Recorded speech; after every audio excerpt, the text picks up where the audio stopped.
स्वागत है। UP board परीक्षा 2024 में आए प्रश्न पत्रों को हल करने की श्रृंखला में सामाजिक विज्ञान विषय कक्षा 10 के हम सेट नंबर 4 पर पहुंच चुके हैं और इस प्रश्न पत्र का कोड है 825 JA।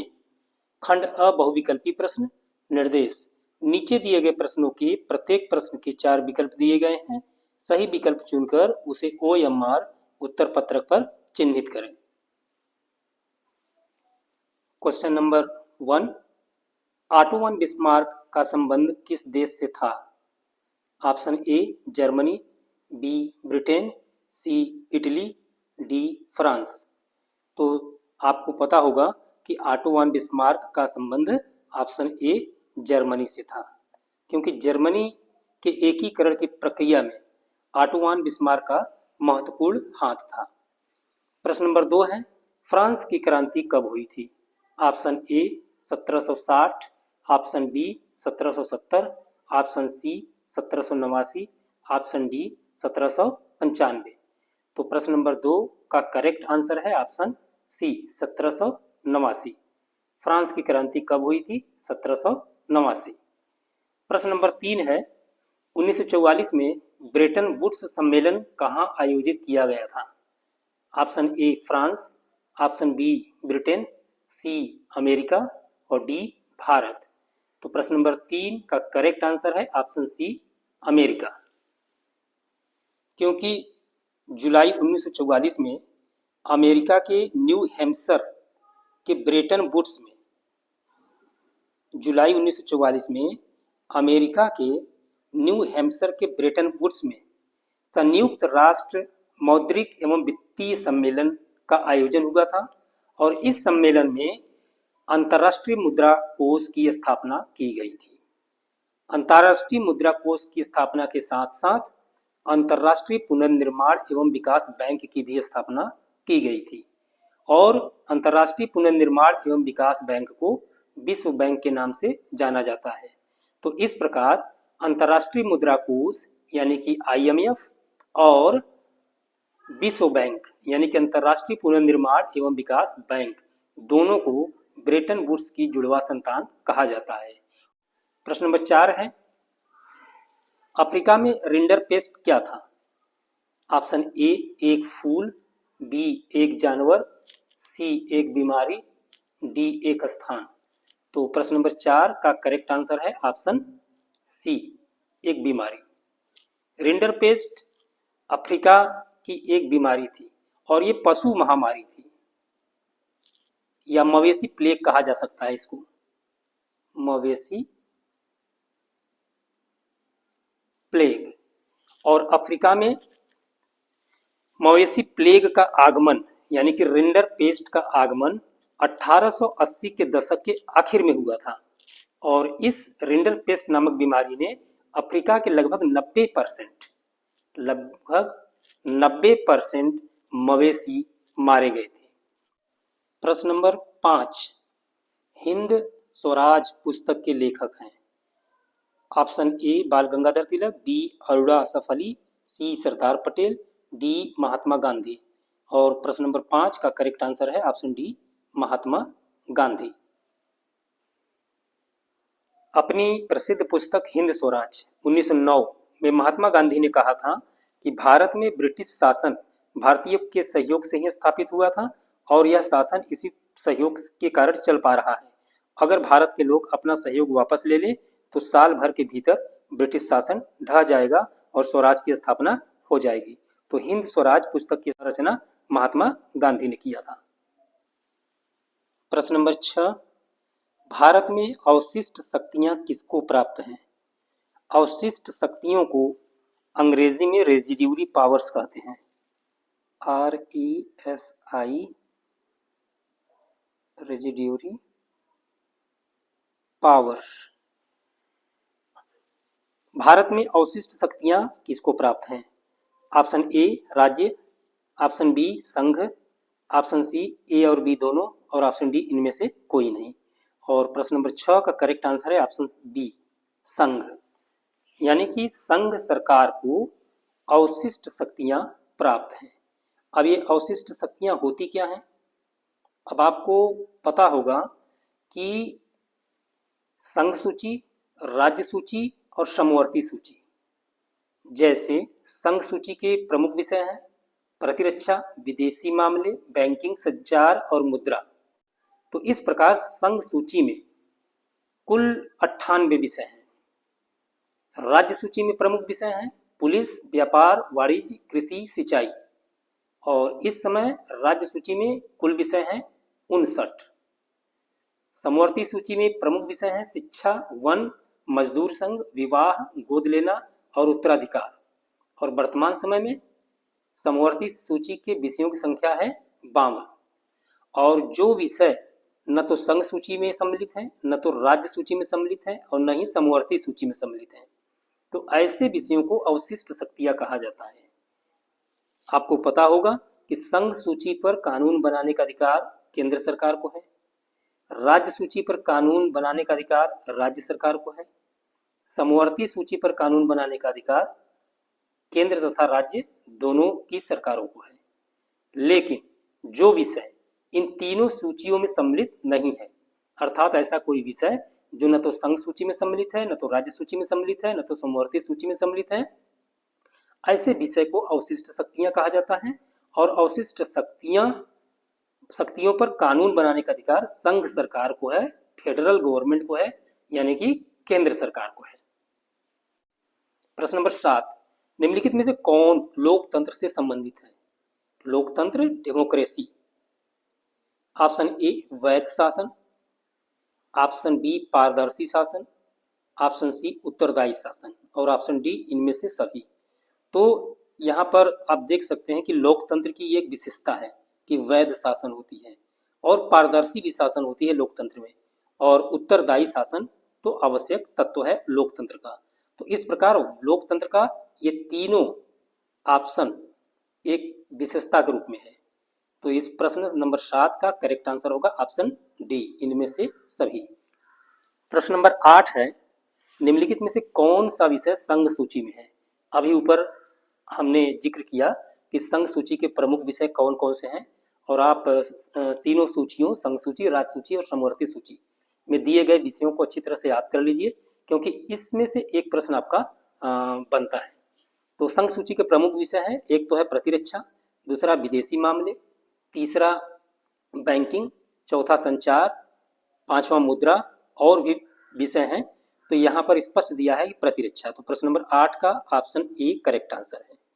प्रतिरक्षा आपका संघ सूची का विषय है, कृषि आपका राज्य सूची का विषय है, शिक्षा समवर्ती सूची का विषय है और व्यापार राज्य सूची का विषय है। ये कृषि और व्यापार राज्य सूची का है, शिक्षा समवर्ती सूची का विषय है। प्रश्न नंबर 9 है, भारतीय संविधान कब लागू किया गया था? ऑप्शन ए 15 अगस्त, बी 10 दिसंबर, सी 1 जनवरी और डी 26 जनवरी। तो प्रश्न नंबर 9 का करेक्ट आंसर है ऑप्शन डी। भारत का संविधान 26 जनवरी को लागू किया गया था। 15 अगस्त को भारत आजाद हुआ था और 10 दिसंबर को मानवाधिकार दिवस मनाया जाता है। प्रश्न नंबर 10, लोकतंत्र के मूल्यांकन की दृष्टि से निम्न में से कौन सा बिंदु लोकतांत्रिक व्यवस्थाओं के अनुरूप नहीं है? ऑप्शन ए स्वतंत्र और निष्पक्ष चुनाव। तो स्वतंत्र और निष्पक्ष चुनाव लोकतंत्र की एक विशेषता है। व्यक्ति की गरिमा भी लोकतंत्र की एक विशेषता है। कानून के समक्ष समानता भी ये लोकतंत्र की एक विशेषता है। तो लोकतंत्र की विशेषता ये भी है, ये भी है, ये भी है। और कौन अनुरूप नहीं है? तो प्रश्न नंबर 10 का करेक्ट आंसर होगा सी, बहुसंख्यकों का शासन। प्रश्न नंबर 11, सोपानी खेती किस राज्य में की जाती है? ऑप्शन ए पंजाब में, ऑप्शन बी हरियाणा में, ऑप्शन सी उत्तराखंड में, ऑप्शन डी उत्तर प्रदेश में। यहां देखिए, ढाल वाली भूमि पर सोपान बनाए जा सकते हैं। सोपान कृषि अपरदन को नियंत्रित करती है। पश्चिमी और मध्य हिमालय में सोपान अथवा सीढ़ीदार कृषि काफी विकसित है। तो सोपान खेती या सीढ़ीदार खेती कहाँ की जाती है? पश्चिमी हिमालय में या मध्य हिमालय में। चलते हैं प्रश्न की तरफ। तो हमने देखा सोपानी खेती पश्चिमी हिमालय या मध्य हिमालय में की जाती है। तो मध्य हिमालय या पश्चिमी हिमालय में आप इसमें से देखिए कौन सा राज्य स्थित हो सकता है। पंजाब हो सकता है, हरियाणा हो सकता है, उत्तराखंड हो सकता है या उत्तर प्रदेश। तो इन चारों ऑप्शन को देखने से लगता है कि ऑप्शन सी उत्तराखंड में सोपानी खेती की जाती है। प्रश्न नंबर 12, निम्नलिखित में से कौन सी रोपड़ कृषि है। अब यहाँ रोपड़ कृषि किसे कहते हैं। सबसे पहले हम जियोग्राफी की बुक को देखते हैं। रोपड़ कृषि भी एक प्रकार की वाणिज्यिक कृषि है। रोपड़ कृषि भी एक प्रकार की वाणिज्यिक खेती है। इस प्रकार की खेती में लंबे चौड़े क्षेत्र में एकल फसल बोई जाती है। और ये देखिए तीनों लाइन इसका महत्वपूर्ण है कि रोपड़ कृषि पहली बात एक वाणिज्यिक खेती है, दूसरी बात वह कौन सी खेती है जो लंबे चौड़े क्षेत्र में एकल फसल बोई जाती है, रोपड़ कृषि। और रोपड़ कृषि उद्योग और कृषि के बीच एक अंतरापृष्ठ है, इंटरफेस है। और इसमें जो प्रमुख फसल है रोपड़ कृषि की वो है चाय, काफी, रबड़, गन्ना, केला। चलते हैं क्वेश्चन की तरफ। तो प्रश्न नंबर 12 का ऑप्शन ए है कहवा, कहवा यानी कि कॉफी। ऑप्शन बी कपास, ऑप्शन सी तिलहन और ऑप्शन डी गेहूं। तो प्रश्न नंबर 12 का करेक्ट आंसर है ऑप्शन ए कॉफी यानी कि कहवा। प्रश्न नंबर 13, निम्नलिखित में से कौन सा आधारभूत खनिज है। कौन सा आधारभूत खनिज है। ऑप्शन ए तांबा, ऑप्शन बी लौह अयस्क, ऑप्शन सी अभ्रक और ऑप्शन डी सोना। तो प्रश्न नंबर 13 का करेक्ट आंसर है ऑप्शन बी लौह अयस्क। यह एक आधारभूत खनिज है। प्रश्न नंबर 14, निम्न में से गैर परंपरागत ऊर्जा का साधन है। अब गैर परंपरागत ऊर्जा के अंतर्गत कौन कौन से साधन आते हैं। आपने पढ़ा होगा कि गैर परंपरागत में सौर ऊर्जा, सबसे पहले देखिए सौर ऊर्जा ऑप्शन डी में दिया है, तो करेक्ट आंसर है सौर ऊर्जा। गैर परंपरागत ऊर्जा के साधन में सौर ऊर्जा है, पवन ऊर्जा है, ज्वारीय ऊर्जा है, भूतापीय ऊर्जा है, बायोगैस है, परमाणु गैस है। तो इस प्रकार हमने गैर परंपरागत ऊर्जा के सभी साधनों को देखा, जिसमें सौर ऊर्जा, पवन ऊर्जा, ज्वारीय ऊर्जा, भूतापीय ऊर्जा, बायोगैस और परमाणु ऊर्जा, ये सभी गैर परंपरागत ऊर्जा के साधन हैं। और परंपरागत में आपका लकड़ी, उपले, कोयला, पेट्रोलियम, प्राकृतिक गैस, खनिज तेल, विद्युत, ये सब आपका परंपरागत है। तो ये भी परंपरागत है, ये भी परंपरागत है, ये भी परंपरागत है। और ऑप्शन डी गैर परंपरागत है। प्रश्न नंबर 15 है, भारत में कौन से नगर को इलेक्ट्रॉनिक उद्योग की राजधानी कहा जाता है। भारत में कौन से नगर को इलेक्ट्रॉनिक उद्योग की राजधानी कहा जाता है। Option A Kanpur, option B Bengaluru, option C Ahmedabad, option D Mumbai. तो प्रश्न नंबर 15 का करेक्ट आंसर है ऑप्शन बी बेंगलुरु। तो बेंगलुरु को इलेक्ट्रॉनिक उद्योग की राजधानी कहा जाता है। बेंगलुरु को इलेक्ट्रॉनिक उद्योग की राजधानी कहा जाता है। प्रश्न नंबर 16 है, भारत में परिवहन का प्रमुख साधन है। ऑप्शन ए सड़क परिवहन, ऑप्शन बी वायु परिवहन, सी रेल परिवहन और डी पाइपलाइन। तो परिवहन का प्रमुख साधन तो सभी है, लेकिन सबसे प्रमुख साधन जो है वो ऑप्शन ए है सड़क परिवहन। प्रश्न नंबर 17 है, औद्योगिक क्रियाओं को किस आर्थिक क्षेत्र के अंतर्गत रखा जाता है। आपने तीनों आर्थिक क्षेत्र को पढ़ा है, प्रथम क्षेत्रक, द्वितीय क्षेत्रक, तृतीय क्षेत्रक या चतुर्थ क्षेत्रक। आपने पढ़ा होगा कि प्राथमिक क्षेत्रक को कृषि एवं सहायक क्षेत्रक के नाम से जाना जाता है। तो ये तो है नहीं ऑप्शन, क्योंकि औद्योगिक क्रियाओं को है। द्वितीय क्षेत्रक को औद्योगिक क्षेत्रक के नाम से जाना जाता है। तो प्रश्न नंबर 17 का आंसर करेक्ट आंसर है ऑप्शन बी, औद्योगिक क्रियाओं को किस आर्थिक क्षेत्रक के अंतर्गत रखा जाता है, बी द्वितीय क्षेत्रक के अंतर्गत। तृतीय क्षेत्रक को सेवा क्षेत्र कहा जाता है, यानी कि सर्विस सेक्टर कहा जाता है। तो इस प्रकार 17 का करेक्ट आंसर है ऑप्शन बी। प्रश्न नंबर 18 है, मानव विकास सूचकांक 2018 के अनुसार किस देश की स्थिति उच्चतम स्तर पर है। तो option A Bangladesh, B Sri Lanka, C Bharat, D Nepal. तो प्रश्न नंबर 18 का करेक्ट आंसर है option B Sri Lanka.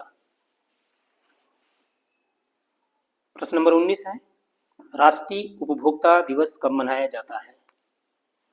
Option A 24 नवंबर, ऑप्शन बी 5 अप्रैल, सी 24 दिसंबर, डी 22 फरवरी।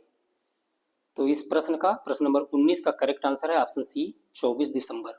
24 दिसंबर को राष्ट्रीय उपभोक्ता दिवस के रूप में मनाया जाता है, क्योंकि 24 दिसंबर सन 1986 को भारतीय संसद के द्वारा उपभोक्ता संरक्षण अधिनियम पारित किया गया था और उपभोक्ता संरक्षण अधिनियम को कोपरा अधिनियम के नाम से भी जाना जाता है।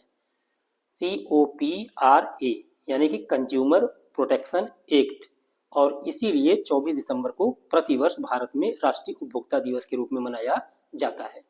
प्रश्न नंबर 20 है, बहुराष्ट्रीय कंपनियों द्वारा निवेश का सबसे सामान्य मार्ग है। बहुराष्ट्रीय कंपनियों को MNC कहा जाता है, मल्टीनेशनल कंपनीज। बहुराष्ट्रीय कंपनियों द्वारा निवेश का सबसे सामान्य मार्ग है, यानी कि मल्टीनेशनल कंपनी द्वारा निवेश यानी कि इन्वेस्टमेंट का सबसे सामान्य मार्ग है। ऑप्शन ए नए कारखानों को स्थापना करना, ऑप्शन बी स्थानीय कंपनियों को खरीदना, ऑप्शन सी स्थानीय कंपनियों के साथ साझेदारी, या डी धन का निवेश। तो सबसे पहले हम प्रश्न नंबर 20 को हम कक्षा 10 की NCERT की इकोनॉमिक्स की पुस्तक में देखते हैं कि यह प्रश्न कहाँ से लिया गया है। यह आपका NCERT का इकोनॉमिक्स का बुक है और NCERT के बुक का ये देखिए अ आ ई ये बहुविकल्पी प्रश्न अभ्यास में दिया हुआ है। तो आपको ये विशेष सलाह दी जाती है कि आप NCERT की पुस्तक में जो भी अभ्यास प्रश्न दिए हुए हो, चाहे बहुविकल्पी प्रश्न हो चाहे प्रश्न उत्तर हो, उनको अच्छी तरीके से तैयार कर लें, क्योंकि उनमें से प्रश्न अवश्य बोर्ड की परीक्षा में उठाता है। जैसे यहाँ पर देखिए प्रश्न नंबर, विश्व के देशों में बहुराष्ट्रीय कंपनियों द्वारा निवेश का सबसे अधिक सामान्य मार्ग है।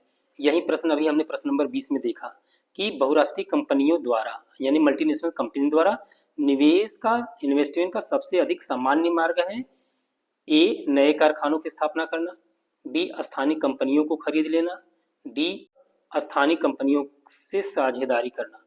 तो इस प्रश्न का सही आंसर है ऑप्शन ख, स्थानीय कंपनियों को खरीद लेना। यहाँ देखिए बहुराष्ट्रीय कंपनियों के निवेश का सबसे आम रास्ता, सेम प्रश्न है आपके बहुविकल्पी में, बहुराष्ट्रीय कंपनियों के निवेश का सबसे आम रास्ता स्थानीय कंपनियों को खरीदना, और यही विकल्प आपका सही है। और उसके बाद उत्पादन का प्रसार करना है। यहाँ एक उदाहरण दिया हुआ है, अपार संपदा वाली बहुराष्ट्रीय कंपनियां यह आसानी से कर सकती हैं। उदाहरण के लिए एक बहुत बड़ी अमेरिकी बहुराष्ट्रीय कंपनी कारगिल फूड्स। अब जैसे आपसे परीक्षा में पूछें कि कारगिल फूड्स किस देश की बहुराष्ट्रीय कंपनी है, ये होगा आंसर अमेरिका।